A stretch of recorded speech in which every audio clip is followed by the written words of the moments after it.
যে সমস্ত বান্দারা বসে আল্লাহ রাব্বুল আলামিন ওই সমস্ত বান্দাদের পিছনের গুনাহ মাফ করে দেন, বলেন সুবহানাল্লাহ। আর এই প্যান্ডেলের ভিতরে ওই সমস্ত বান্দারা বসতে পারে যে সমস্ত বান্দাদেরকে আল্লাহ কবুল করেন। সুবহানাল্লাহ বাইতে বলেন। তাহলে এখন বোঝেন এখানে যে মানুষগুলো আপনারা আছেন আল্লাহর বান্দা, এর থেকে ডাবল মানুষ রাস্তায় আছে। এটা হচ্ছে দিনের জলসা। এখানে একটা আমাদের গুনাহ মাফ করার একটা জায়গা, ঠিক না বেঠে? সারা জীবন কত গুনাহ করছি, গুনার কোনো হিসাব নাই, আছে? হিসাব নাই। আমরা যে একটা দিনের জলসা যে একটা আমরা কায়েম করি, এটা আমার একটা সৌভাগ্য, এটা আমাদের একটা সৌভাগ্য, চান্স গুনাহ মাফ করার জন্য। মসজিদে নামাজ পড়তে যাই না, 5 ওয়াক্ত নামাজ 1 ওয়াক্ত নামাজ পড়া হয় না, বিভিন্ন মুসিবতে বিভিন্ন কামে আমরা ব্যস্ত থাকি। আজকে বছরের মাধ্যমে একটা সিজন এসে, আচ্ছা বলেন তো এই জলসাটা কি প্রত্যেক গ্রামে হয়? হয় কি? হয় না। এই জলসার ভিতরে আল্লাহ নবী সাল্লাল্লাহু আলাইহি সাল্লাম বলছেন যে এই জলসার ভিতরে ওই সমস্ত বান্দা বান্দি বসতে পারে যে সমস্ত বান্দাদেরকে আল্লাহ গুনাহ মাফ করে মাসুম কইরা আল্লাহর দরবারে কবুল কইরা পাক পবিত্র কইরা এই জায়গার ভিতরে আল্লাহ রাব্বুল আলামিন বসায়। এই বান্দাদেরকে ওই বান্দাদেরকে বসায় না যে সমস্ত বান্দারা শয়তানের বন্ধু সবসময় হয়ে থাকে। কিসের বন্ধু? শয়তানের বন্ধু হয়ে যারা থাকে। হয়তোবা আপনারা খারাপ পাবেন, যুবক ভাইয়েরা, খাস করে আপনাদেরকে বলি যে আপনারা যে রাস্তা দিয়ে ঘোরাফেরা করতেছেন আর গালের মধ্যে শিকড়ের ডিপিলে যারা ঘুরতেছেন খাইতেছেন, আপনাদের পায়ে হাত রেখা বলি যুবক ভাইয়েরা, অল্প সময়ের জন্য গুনাহ মাফ করে নিয়ে যে আমরা এখানে বসা, তা রাস্তাতে আমরা হাঁটাহাঁটি না করিয়া অল্প সময়ের জন্য যদি আমরা প্যান্ডেলের ভিতরে বসতাম, আমার আল্লাহ যে কত খুশি হইতেন। আল্লাহ ফেরেশতাদেরকে বললেন যে ফেরেশতারা দেখো, তোমরা তো না আদম বানাবার না করছিলা, আর আজকে আমি আদম বানাইছি, দেখো আমার আদমরা কি সুন্দর কইরা এই জান্নাতের বাগানের ভিতরে বৈশা হাদিস কোরআনের কথা শুনতেছে। আয় ফেরেশতারা তোমরা সাক্ষী রেখো, আমি আল্লাহ ওই সমস্ত বান্দাদেরকে মাফ কইরা জান্নাত দিয়ে দেব। শিক্ষাটা বলেন সুবহানাল্লাহ। এই যুবক ভাইয়েরা, তোদেরকে মনে চায় না যে আমরা একদিন জান্নাতের মেহমান হই? তোমাদের মতন তো যুবক ছিল হযরত হাসান হুসাইন রাদিয়াল্লাহু তাআলা আনহুমা আজমাইন। ইনারা আপনাদের মতন আমাদের মতন যুবক ছিল। তারা জান্নাতে যায় নাই, শুধু জান্নাতের ভিতরে যত যুবক থাকবো সমস্ত যুবকদের লিডার থাকবেন ইমাম হাসান আর হুসাইন রাদিয়াল্লাহু তাআলা আনহুমা, এই দুই ভাই। তো আমাদের মনে কি চায় না যুবক যে আমরা হাসান হুসাইনের সঙ্গে জান্নাতে যাই, আল্লাহর জান্নাতের ভিতরে আমরা ঘোরাফেরা করি, আল্লাহর জান্নাতের ভিতরে আমরা খেলাধুলা করি, আল্লাহর জান্নাতের ভিতরে আমরা খানা খাই? এ যুবক, অল্প চিন্তা কর, অল্প চিন্তা করে দেখ। বাড়ির থেকে সকালে বাইক নিয়ে সন্তান, ভালো সন্তান বাড়ির থেকে বাইরে হয়ে যায়, বাজারে, অফিসে, চাকরি, বিভিন্ন জায়গায় যায়। যাওয়ার পথে বাড়িতে খবর আসে যে তোমার বেটা অ্যাক্সিডেন্টে মারা গেছে। এরকম খবর আসে না? নাই আইসে। যুবক, এই জন্য তোমাদেরকে পায়ে হাত রেখে বলি যুবক ভাইয়েরা, আমরা দোকানে আড্ডা না মাইরা, দয়া করে রাস্তাটা ঘোরাফেরা না কইরা অল্প সময়ের জন্য এই জান্নাতের বাগানের ভিতরে বসা যায়। আজকে বিশ্বাস আমার দিল বলতেছে যে আল্লাহ রাব্বুল আলামিন আজকে এই মেহফিল কবুল করবেন। সবাই বলেন আল্লাহুম্মা আমিন। আল্লাহ রাব্বুল আলামিন যেরকম করে আপনারা বইছেন, এরকম করে আল্লাহ হাসরের ময়দানে দাঁড় করাবেন, এরকম করে এই ছবিটাই তুলবেন আল্লাহ। আল্লাহ এই প্যান্ডেলের ভিতরে যারা যারা বইছেন তাদের জন্য আল্লাহ রাব্বুল আলামিন একটা অফার দিবেন যে বান্দারা যা জীবনে তো অনেক গুনাহ করছা, তোরা আজকে আলেমুল আমার হাদিস কোরআনের আমার কথা শোনার জন্য এই বাগের ভিতরে বইছিলি, আমি আল্লাহ যা আজ তোদের আজকে আমি কোনো হিসাবের কথা বলবো না, তোদের আমলটা আমার এইরকম পছন্দ হয়েছে, আমি এই আমলের জন্য এই মেহফিলের ভিতরে বসার কারণে আমি আল্লাহ তাদেরকে সমস্ত গুনাহ মাফ করে ইমাম হাসান আর হুসাইনের সঙ্গে জান্নাতের মেহমান বানিয়ে দিলাম। শিক্ষাটা বলেন সুবহানাল্লাহ। আজকে বুঝি না আমরা, আজকে যদি এই সেই প্যান্ডেলটা যদি গাহানের প্যান্ডেল হইতো, খোদার কসম এবার প্যান্ডেল যদি 5টাও বানাতেন জায়গা হইতো না, জায়গা হইতো না। আর ওই প্যান্ডেলের জন্য যদি 5,000 করে টাকা যদি ধরলেননি, ওই টাকা দিতে গায়ে বাজলুনি না, বাজলুনি না। ওটা জাহান্নামের ভিতরে পয়সা দিলা, তুমি জাহান্নামের সার্টিফিকেট তুমি কিনে নিলা। আর এই জান্নাতের বাগানের ভিতরে তুমি 10টা টাকা দিবার চাও না, পাগড়ে খালি কসমস করো, হারে এই 10 টাকা যদি আমি দেই কালকে তো শিকর খাহামো না, এই 20 টাকা যদি দেই কালকে তো আমি বিড়ি সলাই কেনা খামো না। অথচ ওই বান্দাই গাহানের প্যান্ডেলের জন্য 500 টাকা দিছে, 1000 টাকা দিছে, 5000 টাকা দিছে, হালাত বুঝা মানুষের দান করে, ঠিক না বে ঠিক? কিন্তু ওই দিকে দান নাম্বার 1 হাত, এত লম্বা হাত, মনে করে যে আল্লাহর আসমান পর্যন্ত ঠেকে গেছে। আর দিনে অনুষ্ঠানের জন্য যদি বলা হয় যে বাবা আমরা মসজিদের উন্নতি কল্পে একটা জলসা দিছি, এখানে আপনারা যা যেবা পারেন। আমি সেদিন একটা জলসায় গেছি, আমি লাস্টে এবার কথা বললাম যে যুবক ভাইয়েরা, মুরব্বী বাপ জনেরা, আপনাদের কাছে আমি টাকা চাই না, আপনারা খালি জাস্ট আমার সাথে মুসাফা করে যান। আল্লাহর কসম একটা বান্দা উঠুক, জায়গার নাম হয়েছে, জায়গার নামও বলে দিই, কারলদি, দুর্বি দৃষ্টিকে, কিন্তু আমাদের ওখান থেকে অনেক দূরে, চর সাইডের জায়গা, ওঠে নাই এই মসজিদের উন্নতি গল্পে। তো যাই হোক আলহামদুলিল্লাহ, চান্দা একরকম ভালোই হয়েছিল, আল্লাহর রহমতে হয়েছে, একবারে খারাপ হয় নাই। তো মুসাফাটা তোমার লেখা মানুষে আইসে না, বলেন যে আল্লাহ রাসূল বলছেন যে একটা যদি আলেম ওলামার সাথে যদি একটা উম্মি মানুষ মুসাফা করে, আমার নবী বলেছেন ওই ব্যক্তি আলেমের সঙ্গে মুসাফা করলো না, আমি রাসূলের সঙ্গে জান্নাতে মুসাফা করলো। শিক্ষা দেওয়ান সুবহানাল্লাহ। এত সৌভাগ্য আলেম ওলামা, হয়তো বা আপনারা কি পাবেন জানি না, আলেম ওলামার যেটা মর্যাদা, যেটা সম্মান, আমার আগে যে মুফতি সাহেব মাওলানা সাহেব বয়ান করে গেলেন যে ইন্নাল উলামা ওয়ারাসাতুল আম্বিয়া, যে আলেম ওলামা হলো নবীদের ওয়ারিস। আল্লাহর নবী বলেছেন যে আমি যখন ইন্তেকাল করব, দুনিয়া থেকে যখন আমি বিদায় নেব, এই সাহাবীরা তোমরা নেককার হক্কানি আলেম ওলামাদের অনুসরণ করবা। জোরে বলেন সুবহানাল্লাহ। সাহাবীদেরকে যদি এই কথা আল্লাহর নবী বলছেন, তাহলে আপনারা আমরা কেরা? সাহাবীদের থেকে আমরা বেশি ইমানদার হইছি? কথা বলেন, বেশি বড় ইমানদার হইছি? হই নাই। তো আপনাদের সম্মুখে আমি কালামুল্লাহ শরীফের থেকে একটা আয়াত তেলাওয়াত করেছি। আয়াতটার পুরো ব্যাখ্যা হলো মা বোনদের সম্পর্কে। তো সারা জীবন তো খালি বেশি অংশ সভা জলসা বয়ান আমাদের পুরুষ মানুষ সম্পর্কে বেশি আলোচনা হয় না নাই? তো আমি যদি এখন আপনাদের সম্মুখে আমাদের মা বোনদের সম্পর্কে যদি কিছু আলোচনা করে, শুনবেন তো ইনশাআল্লাহ? না দরকার নাই? আমি আমাদের মা বোনের সম্পর্কে আল্লাহ রাব্বুল আলামিন কোরআনের ভিতরে কয়েক জায়গায় খাস করে শুধুমাত্র মা বোনদের সম্পর্কে আল্লাহ বয়ান করছেন। কারণ আজকের দিনে হাদিস কোরআনের অনুযায়ী বেশি অংশ মেয়ে মানুষের জাহান্নামী, নাউজুবিল্লাহ পড়েন। তাই আমাদের মা বোনদেরকে কিছু হেদায়েত মূল্যিক, যাতে যে আমল করলে জানি আল্লাহর জান্নাত পায়, সেই বিষয়ে কিছু আলোচনা করার দরকার আছে। বলেন আছে না নাই? সবের প্রথমে একটা কথা বলে নেই আপনাদেরকে।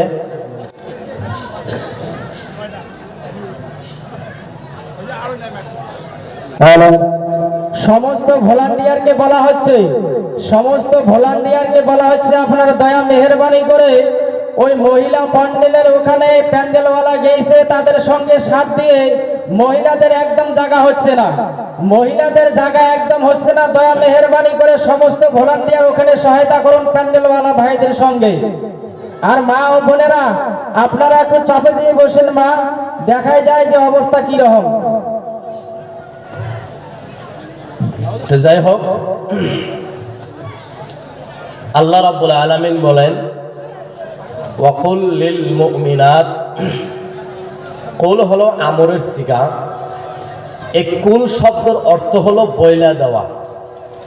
আমাদের ভাষা আমরা কি কই? বইলে দেওয়া। কাকে বলে দেওয়া? আল্লাহ রাব্বুল আলামিন নবী মুহাম্মদ সাল্লাল্লাহু আলাইহি সাল্লামকে বললেন যে হে মুহাম্মদ তুমি বইলে দাও। এ মুসলমান বাবাজি,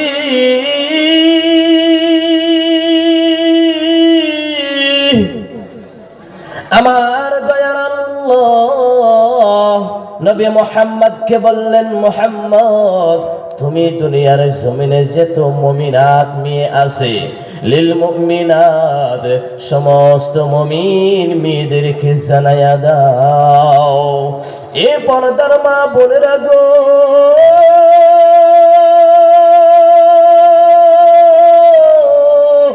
আপনাদের সম্মুখে গো মা ও পর্দার মা বোনেরা গো, আপনাদের জন্য আল্লাহ রাব্বুল আলামিন কি বললেন আমার আল্লাহ জানায়া। সমস্ত ভলান্টিয়ার ভাই এখানে চলে আসুন।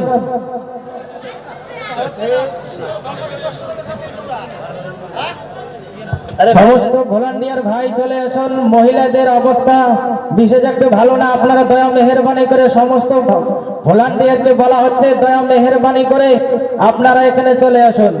আর মহিলা ও আমার মা ও বোনেরা আপনারা একটু সহায়তা করুন মাগো, দেখা যায় অবস্থা বিশেষ ভালো না, সেই জন্য দয়া মেহেরবানি করে আপনারা একটু চাপে চাপে বসুন মাগো, আমাদের একটু সহায় সহযোগিতা করবেন।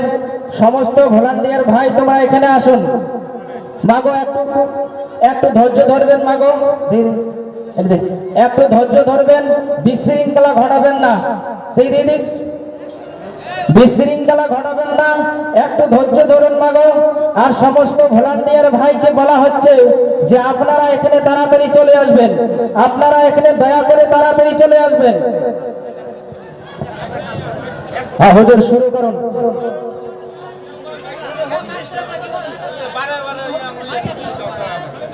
আপনি ওয়াজ শুরু করুন। ভাই আও কথা বলেন না, যাই হোক এই আলোচনাগুলো ফার্স্টেই করা লাগে, বয়ানের মাধ্যমে করে গেলে বস্তুগুলো সিস্টেম থাকে একটা। তো যাই হোক জাগার আমাদের কমি, আমাদের মা বোন অনেক আইসে, আল্লাহ রহমতে আইছে। হ্যাঁ, তো ইনশাল্লাহ কোনো অসুবিধা নেই, ঠিক আছে। তো আমি আপনাদেরকে বলে দিই ভাই ওটা ওটা কি করেন না, না ভালো লাগে না করবেন না মাগো, অল্প একটু দাঁড়ান। হুজুর আপনি একটু খারাপ পেয়েন না, আপনাদের বিরক্ত করতেছি, আপনি একটু খারাপ পাবেন না হুজুর, আপনাকে বিরক্তি করতেছি। সমস্ত ভলান্টিয়ার ভাই এখনো ভলান্টিয়ার ভাই গেলে কোথায় গেছেন তোরা? ভলান্টিয়ার ভাই এখনো কোথায় আসে নাই? দুই একজন আসছে, তাড়াতাড়ি চলে আসুন এখানে।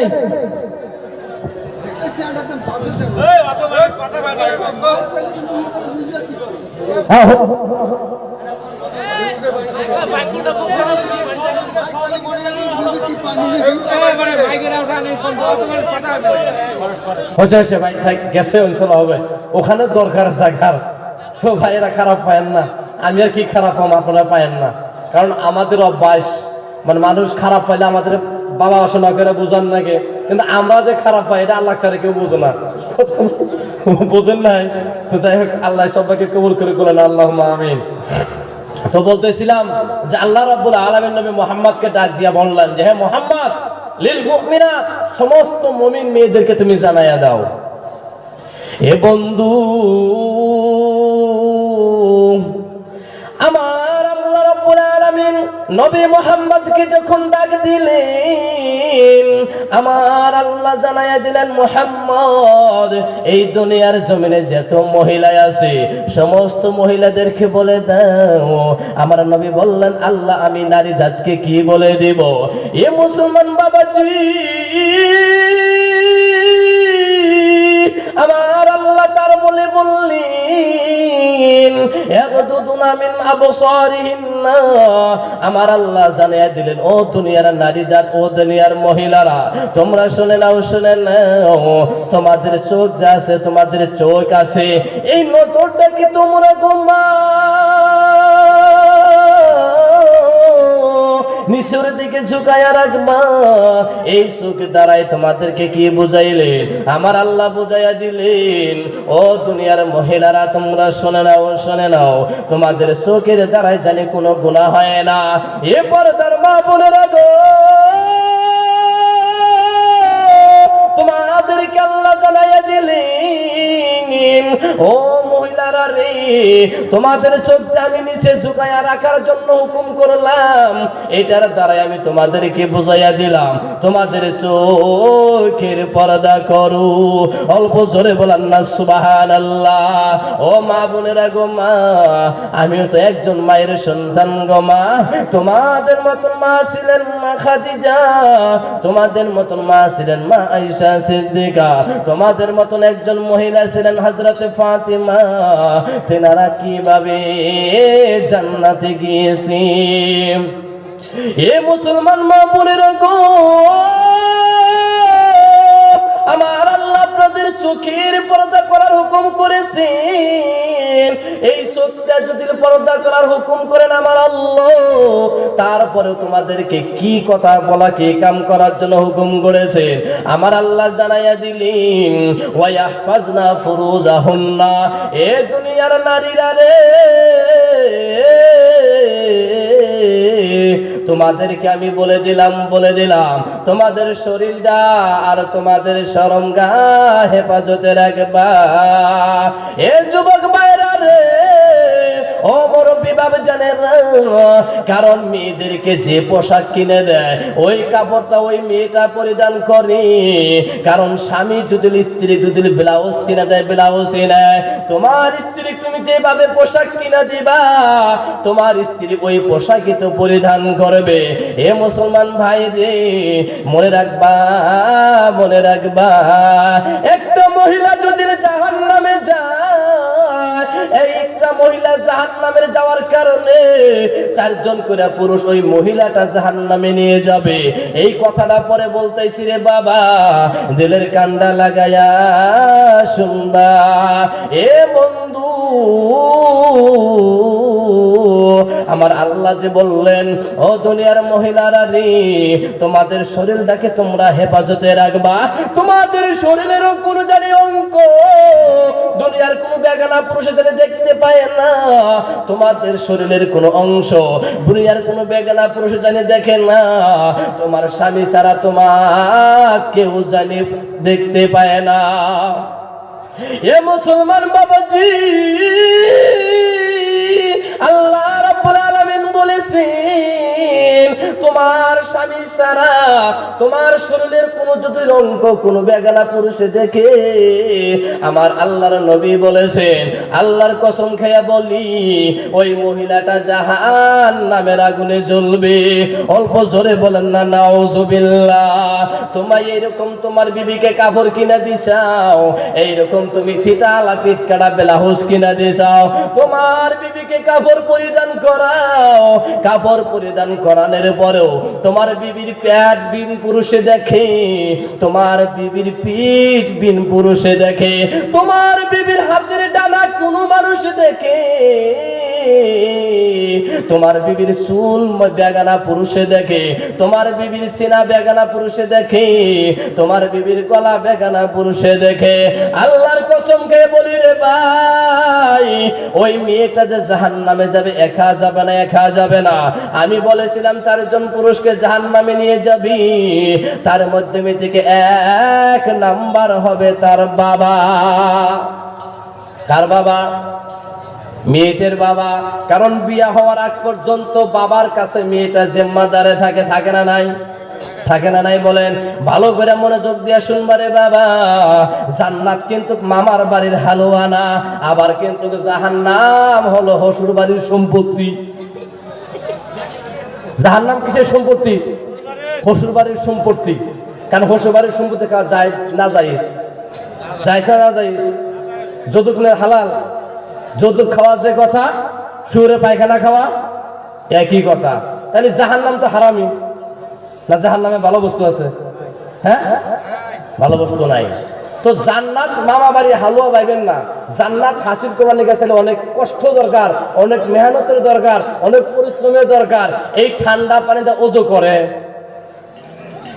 নামাজি বলা বাদ দেয়, এত মজার ঘুম সেরে কাই উঠে এলা, কাই যায় রে ফজর নামাজ পড়ি, থু আত্মা পড়মে কাজা করি পড়মে এলা, কাজা ছাড়াইবে জান্নাত খবর।